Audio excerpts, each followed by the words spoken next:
आज ये जो आप ब्लू फिल्म देख रहे हैं ना, ब्लू फिल्म, ये आपको विनाश की तरफ ले जा रही है। आपने दमन किया, समाज ने कहा गलत है, गंदा है, पाप है, और आप दबाते चले गए। अब एक तो अंदर का दमन, ऊपर से बाहर में उपलब्धि।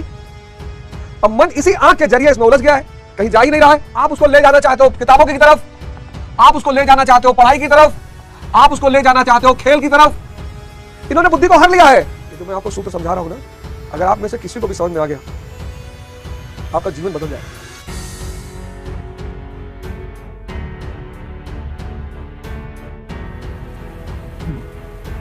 जय हिंद फ्रेंड्स।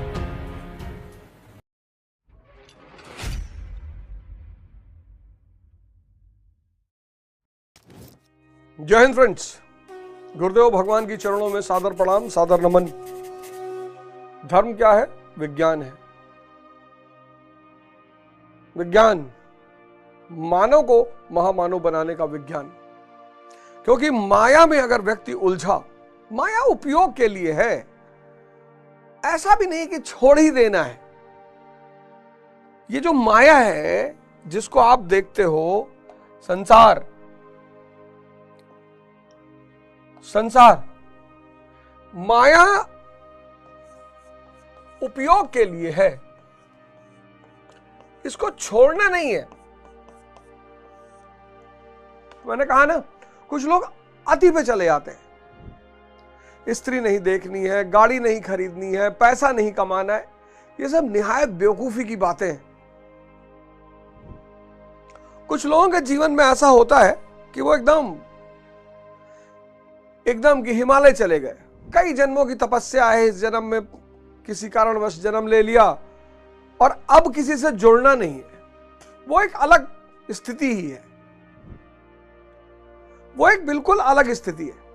लेकिन माया उपयोग के लिए है, भोग के लिए नहीं है। बस यहीं पर जो ध्यानी नहीं है ना, उनकी यही समस्या है। उनके लिए माया भोग है। और ये जो चीज है कि माया भोग है, यही सारे दुख का कारण है। बस इस कड़ी को आप पकड़ लीजिए। माया क्या है? उपयोग है, भोग नहीं है। माया यानी संसार, ये उपयोग है। उपयोग, आपको विवाह करना है, एकदम करिए, कोई बात नहीं। आपको आईएएस बनना है, एकदम बनिए। एमपी बनना है, एकदम बनिए। आपको महल बनवाना है, एकदम महल बनवाइए। आपको BMW खरीदनी है, एकदम खरीदिए। पर बेहोशी में मत करिए, होश में, उपयोग के रूप में करिए। विवाह एक संस्था है, समाज का निर्माण करती है। विवाह एक संस्था है, पहले परिवार बनाती है, फिर कई परिवार मिलकर एक समाज का निर्माण करते हैं। दो लोग मिलकर, स्त्री पुरुष मिलकर विवाह का निर्माण करते हैं। विवाह की अपनी कुछ आवश्यकताएं हैं, दोनों की जिम्मेदारियां हैं। अगर आप स्त्री को विदा कराकर ला रहे हैं तो उसकी सारी जिम्मेदारी आपके ऊपर है। किसी को घर छोड़ा रहे हैं आप, तो सब चीजों को समझिए। माया भोग नहीं है। जिसने माया को भोग माना, बस यही वर्ग दुखी है।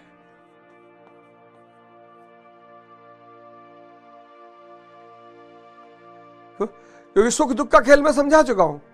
सुख का संबंध इंद्रियों से है। माया, सुख, इंद्रियां और धन, ये चारों का मेल है। गाड़ी छूट गई तो आप दुखी हो जाओगे, महल छूट गया तो आप दुखी हो जाओगे, पद चला गया तो आप दुखी हो जाओगे, पत्नी चली गई तो आप दुखी हो जाओगे।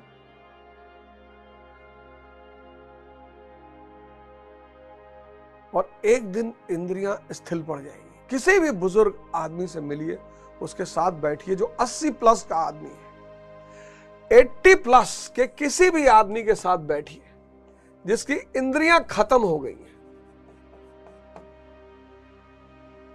वो बैठा है, अगर ध्यान किया है जीवन भर तो सुमिरन कर रहा होगा, तब तो वो स्वर्ग में होगा। लेकिन अगर अध्यानी है तो भाई साहब नरक मचा देगा और बहुत परेशान करेगा, खुद भी परेशान है ना अंदर से, तो परेशान करेगा।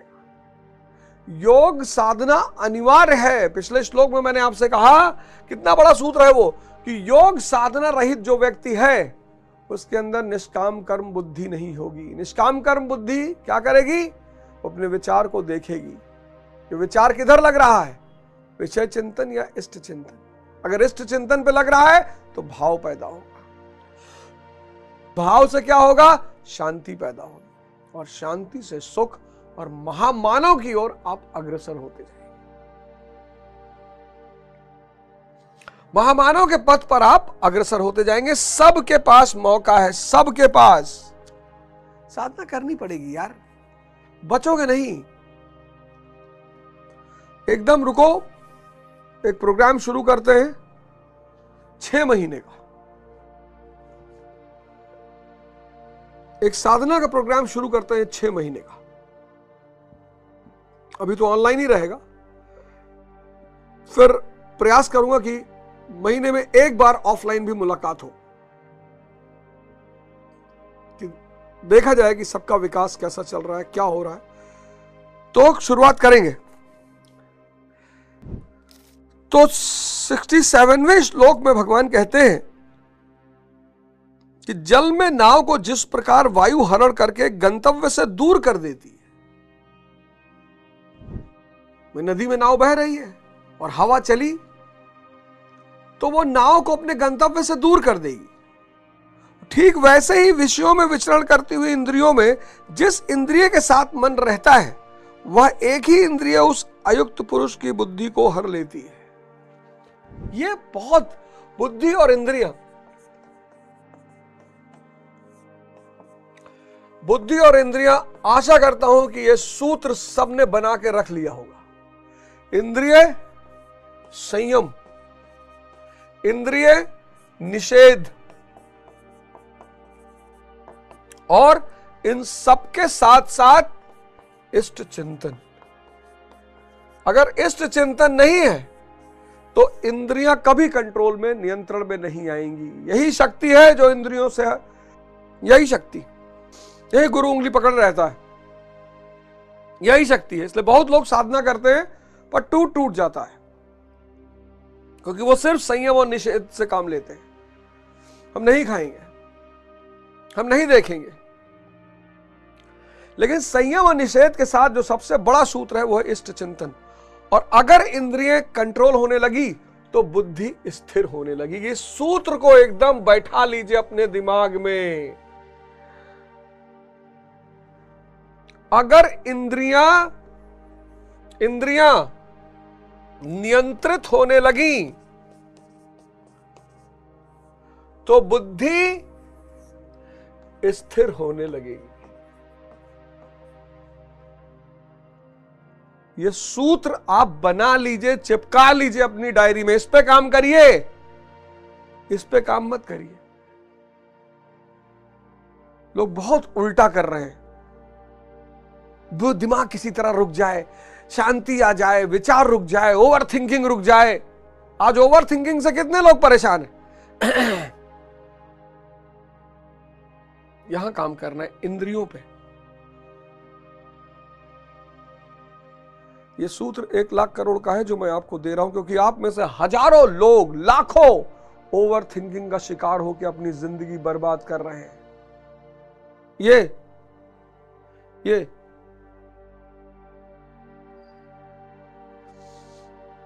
अब 5 इंद्रियां हैं, 5 इंद्रियां हैं। स्किन, नाक, कान, आंख और जीभ।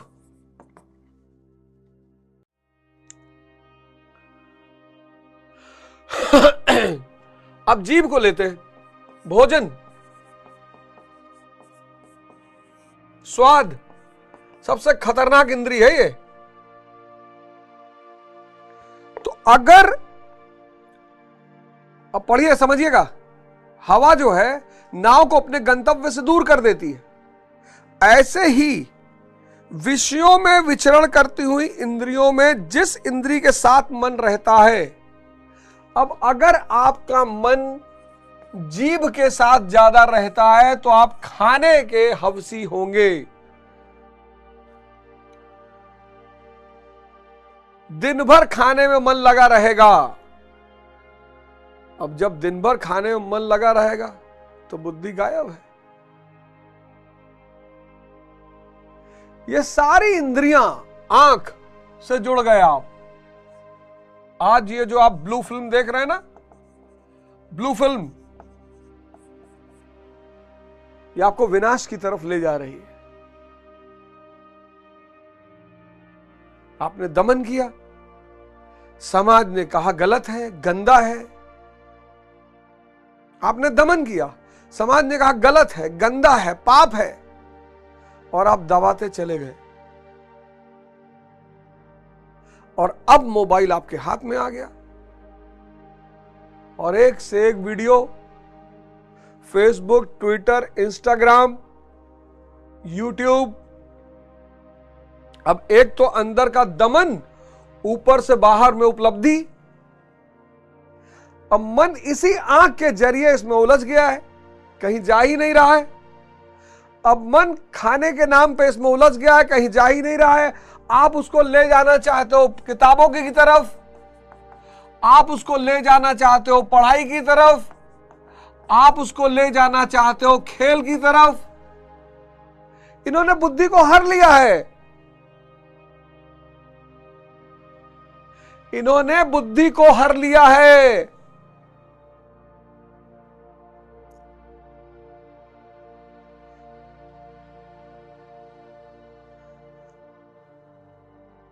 ये जो मैं आपको सूत्र समझा रहा हूं ना, अगर आप में से किसी को भी समझ में आ गया,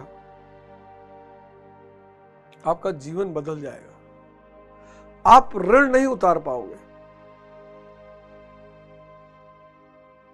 आपका जीवन बदल जाएगा। गुरु,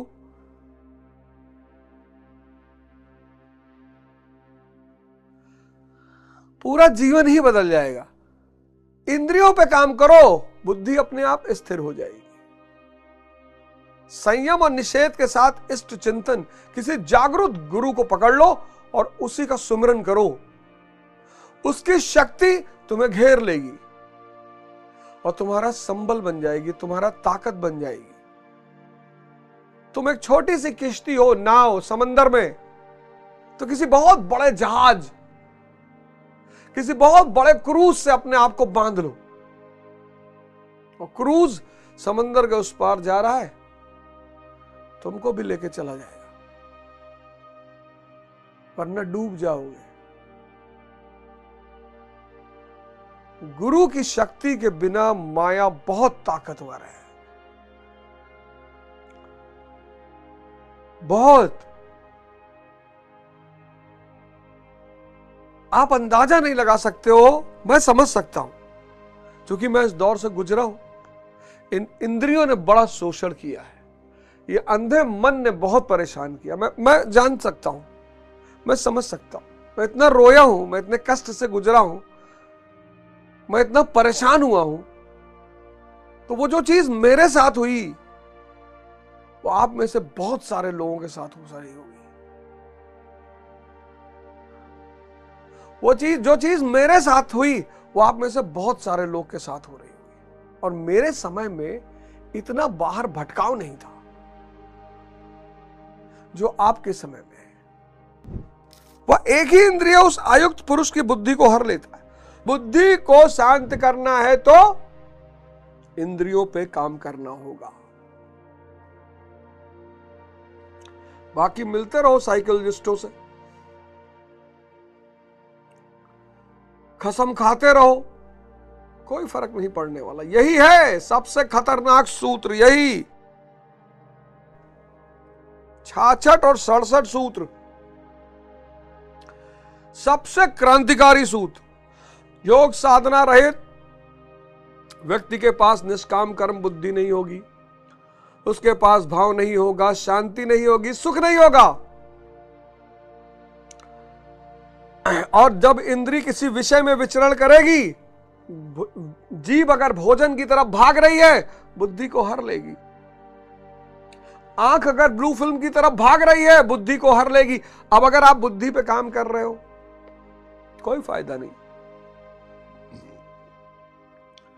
आज कितने लोग हैं जो कसम खा रहे हैं डेली, कोई फायदा नहीं। योग साधना करने ही पड़े, कोई उपाय नहीं है। आज कितने लोग हैं जो मनोवैज्ञानिकों के पास जा रहे हैं, कोई फायदा नहीं, कोई फायदा ही नहीं। उसको पता ही नहीं, उसको यह डायग्राम पता ही नहीं, यह डायग्राम उसको पता ही नहीं। ये तो धर्म बताता है, यह विज्ञान तो धर्म बता रहा है, धर्म। सोचो कितनी बड़ी साइंस है धर्म। गीता खत्म करने दीजिए, फिर आपको रामचरितमानस भी पढ़ाऊंगा, आदि ग्रंथ भी पढ़ाऊंगा, सब में यही सूत्र है। थोड़ा सा पेस पकड़ूंगा गीता पे, सब में यही सूत्र है, सब में। धर्म एक विज्ञान है मानव को महामानव बनाने का।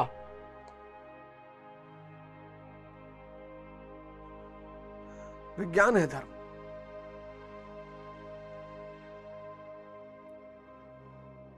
धर्म जो है वो विज्ञान है।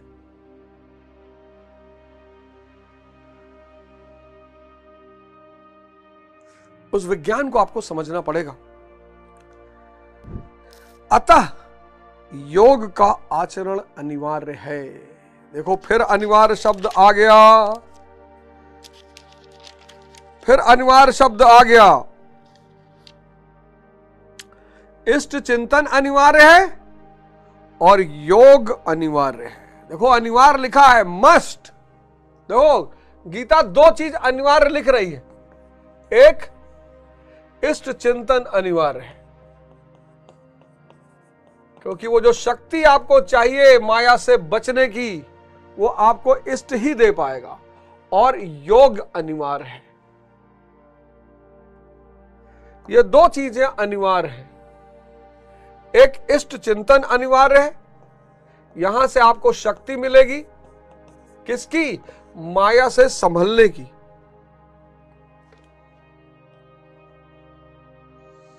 और यहां से आपको मार्ग मिलेगा।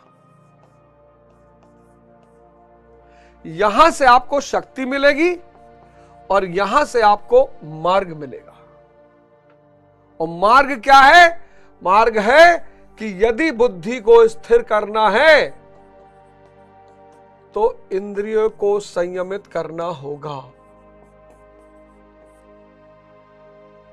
यदि बुद्धि को स्थिर करना है तो इंद्रियों को संयत करना होगा, क्योंकि इंद्रिय किसी भी विषय में अगर विचरण करेगी तो मन को हर लेगी। आप सिनेमा हॉल में बैठे हो और गौर करना, अगर आप सिनेमा हॉल में बैठे हो और सेक्स की सीन चल रही, पूरे हॉल में सन्नाटा छा जाता है। पूरे हॉल में। आपने बहुत बार गौर किया होगा कि जब कोई सेक्स वगैरह की सीन चल रही होगी, पूरे हॉल में सन्नाटा। कई बार तो बगल वाले की सांस सुन सकते हो। ऐसा क्यों हुआ? क्योंकि इंद्रियां बाहर की तरफ भागी पूरे वेग से और बुद्धि गायब। अब जब बुद्धि गायब तो शरीर में कोई हलचल ही नहीं होगी। ये देखो, यह गीता का परम सूत्र है जो आज मैं आपको दे रहा हूं। यह गीता का परम सूत्र है। इष्ट चिंतन अनिवार्य है, 61वां श्लोक, और योग अनिवार्य है, 67वां श्लोक। इष्ट चिंतन क्यों अनिवार्य है? शक्ति, माया की शक्ति से निपटने के लिए इष्ट चिंतन, इष्ट की शक्ति। और योग क्यों अनिवार्य है? मार्ग। बुद्धि को नियंत्रित करने के लिए किसको नियंत्रित करना पड़ेगा? इंद्रियों को। आओ मित्रों, बहनों, भाइयों, आओ एक नए समाज, एक नए परिवार, एक नए देश का निर्माण करें। ये डायग्राम बना लीजिए। यही है सारा खेल। 10 लाख करोड़, यही है सारा खेल। आज मिसिंग है। कसम खा रहे हैं लोग, कसम खा रहे हैं। नशा नहीं करेंगे, व्यभिचार नहीं करेंगे, कोई फर्क नहीं पड़ता, करते रहो। कसम खा रहे, मनोवैज्ञानिक के पास जा रहे, साइकोलॉजिस्ट के पास जा रहे, कोई फर्क नहीं पड़ता। ये 4000 दवा दे देगा, किडनी फिडनी सब खत्म। आओ धर्म की तरफ, आओ धर्म की तरफ। इष्ट चिंतन अनिवार्य है और योग अनिवार्य है। क्रियात्मक आचरण पर श्री कृष्ण पुनः बल देते हैं। कौन सा श्लोक? 68वां श्लोक, 68। तस्मादस्य महाबाहो निगृहीतानि सर्वशः इंद्रियाणि इंद्रियार्थे अभ्यस्तस्य प्रज्ञा प्रतिष्ठिता। इससे हे महाबाहो, अजान बाहु और महाबाहु भगवान के लिए शब्द इस्तेमाल किया जाता है जो चारों दिशाओं में काम कर सके। इससे हे महाबाहो, जिस पुरुष की इंद्रियों के विषय से सर्वथा वश में की हुई होती है, उसकी बुद्धि स्थिर हो जाती है। बस यही सूत्र है, बुद्धि को स्थिर करने का बस यही सूत्र है, इसके सिवा कोई सूत्र नहीं है। कोई सूत्र नहीं, तो उसकी बुद्धि स्थिर होती है। बाहु कार्य क्षेत्र का प्रतीक है। भगवान महाबाहु एवं अजान बाहु कहे जाते हैं। वे बिना हाथ पैर के सर्वत्र कार्य करते हैं। एक बार आपकी बुद्धि स्थिर होकर परमात्मा से जुड़ गई, आपके अंदर की चेतना से जुड़ गई, तो आप सर्वत्र विद्यमान हो जाओगे। सब काम आपके लिए आसान हो जाएगा। अजान बाहु, महाबाहु। एक बार आप तुलसीदास बन गए, सूरदास बन गए, कबीर दास बन गए, रैदास बन गए। एक बार आपकी इंद्रिय संयम हो गई, बुद्धि शांत हो गई, और बुद्धि इतनी शांत हो गई कि आपके अंदर की चेतना से जुड़ गई, तो आप हो गए तुलसीदास, आप हो गए कबीर दास, आप हो गए रामदास, आप हो गए रैदास, आप हो गए सूरदास, इत्यादि। दास शब्द देख रहे हो, ये दास, ये कि अब जैसे अंदर का परमात्मा करे। परमात्मा क्या है? सर्वशक्तिमान है, सर्वविद्यमान है। आप भी हो जाओगे अजान बाहु और महाबाहु। उनमें जो प्रवेश पाता है या जो उसी भगवत्ता की ओर अग्रसर है, वह भी महाबाहु है। जो चाहेंगे आप करेंगे। श्री कृष्ण और अर्जुन दोनों को महाबाहु कहा गया है। देखिए इस लाइन को पढ़िए। उनमें जो प्रवेश पाता है या जो उसी भगवत्ता की ओर अग्रसर है, वह भी महाबाहु है।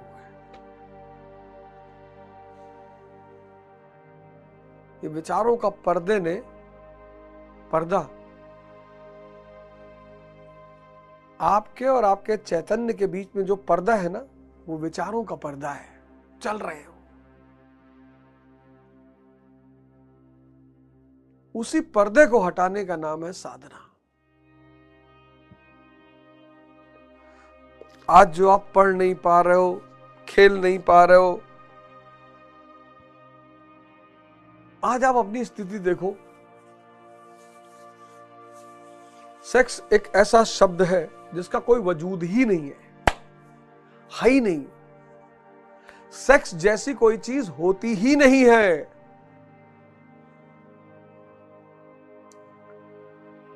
लेकिन अज्ञानता, इग्नोरेंस, हो सकता है आप में से कोई इंजीनियर भी हो, आईआईटीएन भी हो,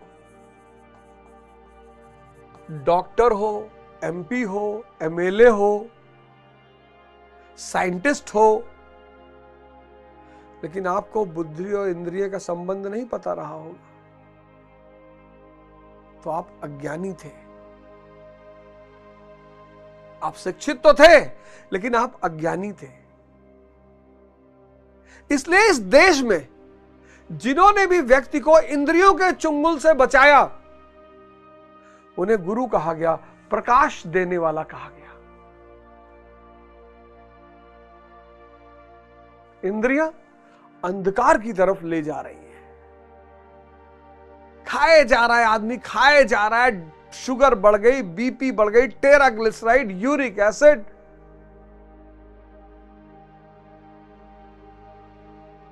स्वाद के लिए नहीं खाना है, स्वास्थ्य के लिए खाना है। एक स्त्री संबंध, दूसरा, तीसरा, चौथा, पांचवा, भोग के लिए नहीं बीवी को लाना है, भाव के लिए लाना है। आईएएस बन गए, एमपी बन गए, एमएलए बन गए, तिरछे होके खड़े हैं, शक्ति सेवा के लिए है। आईआईटी क्वालिफाई कर लिए, मेडिकल कर लिए, डॉक्टर कर लिए, शिक्षित हो गए, ज्ञान अभी नहीं मिला है। इसलिए हमने कहा गुरु, गुरु मतलब प्रकाश, जो हमारे इस अज्ञानता रूपी अंधकार को दूर कर दे। आप आईएएस हो गए, लेकिन आपको बुद्धि और इंद्रिय का संबंध नहीं पता था। आप एमएलए हो गए, लेकिन नहीं पता था। एमपी हो गए, लेकिन नहीं पता था। तो जीवन में अंधकार था। अभी एक नेताजी ने अपने पत्नी और बच्चों को गोली मारी है, एमएलए।